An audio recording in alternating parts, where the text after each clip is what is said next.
राठी भरसा ॻोठ ॾखण महर में ज़रई ज़मीन जे तकरार तां महर ऐं शेख बिरादरी में झेड़े सबब औरतुनि समेत 4 ॼणा ज़ख़्मी थी पिया। ज़ख़्मी थियल हनीफ़ा शेख, रशीदा शेख ऐं शौकत महर खे वारिस मुबारकपुर थाणे ते खणाए आया, जितां पुलिस खे मेडिकल लेटर ॾेई तुर्त इलाज लाइ तालके अस्पताल आंदो वियो।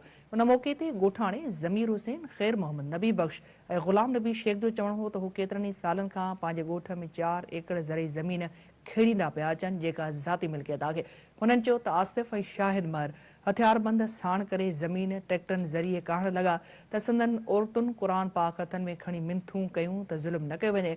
हुननि चयो त ज़मीन ते कब्ज़ो कंदड़नि सिधी फायरिंग करे लठियूं खणी 3 औरतुनि खे भरणी करे विधो।